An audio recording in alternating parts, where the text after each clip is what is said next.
गडचिरोलीत भरधाव कारनं 4 मुलांना चिरडले। 4 मुलांच्या मृत्यूनंतर गावकरी आक्रमक झाले। गडचिरोली नागपूर मार्गावर चक्काजाम आंदोलने मुलांच्या पालकांना आर्थिक मदत देण्याची मागणी ही करण्यात येते। घटनास्थळी कोणी लोकप्रतिनिधी आला नसल्याने रोष व्यक्त होतोय।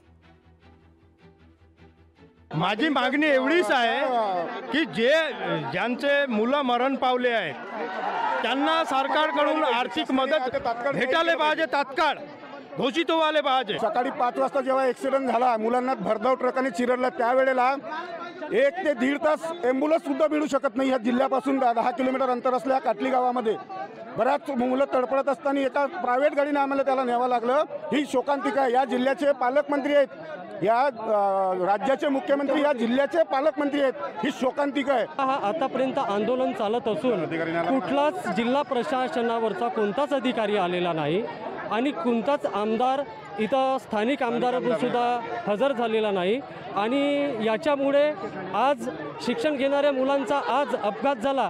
जन आंदोलन करत आहोत, रस्ता रोको करून राहिलेला, परंतु अजूनही त्यांची काही या आंदोलनाला काही विजिट नाही दिली। विद्यार्थ्यांना आर्थिक वेळेवर आर्थिक मदत देण्यात यावी, इतर रोडला गतिरोधक बनवण्यात यावी।